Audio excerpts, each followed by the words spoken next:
In today's video, we're going to be talking about what that mistake is and why what we don't say is almost as important as what we do say. In this 2017 study, researchers observed 68 different interactions that occurred between doctors and families in a pediatric intensive care unit. They found that the doctors weren't bad at responding to emotion. I can't believe you can have a heart failure just from being sad. I mean, how are you supposed to treat that? He's coding. Get me a box of kittens, stacked! Expressing empathy to emotions arising in the families about 76% of the time.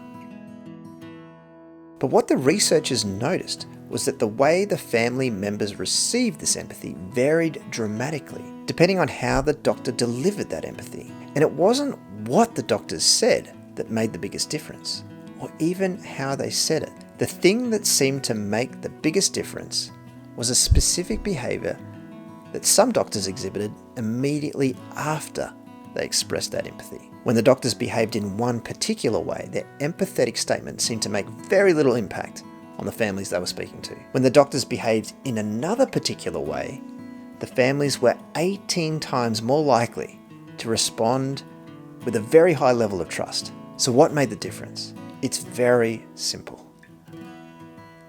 A pause.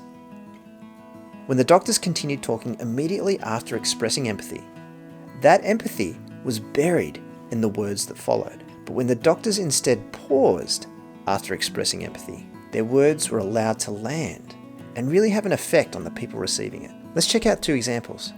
I can't even imagine how hard that must have been for you. Now, do you mind if I ask you some more questions about your home situation? I can't even imagine how hard that must have been for you.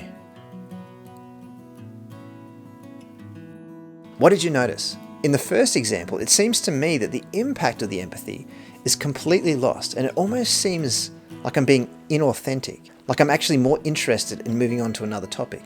Ladies and gentlemen, allow me to present Man Not Caring. Whereas in the second example, the space I leave, the silence I leave, allows my statement to actually land and have its effect on the person I'm speaking to. Many of us fear silence because in normal conversation, it can be a sign of awkwardness or lack of common ground. But in a difficult conversation, silence is gold. It provides the space for the other person to process difficult information and grapple with challenging emotions. And it gives you the space to make your empathy really count. So remember, never follow your empathy with more words.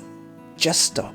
Just stop talking and let the magic of silence do its work. Now, if you're convinced on the value of a good pause, but you're still not sure on how to exactly put your empathy into words, you need to check out this video here, where I take you through a step-by-step process of maximizing the impact of your words and avoiding the pitfalls that come with doing it wrong. Don't forget to like, comment, and subscribe, and I will see you in the next video.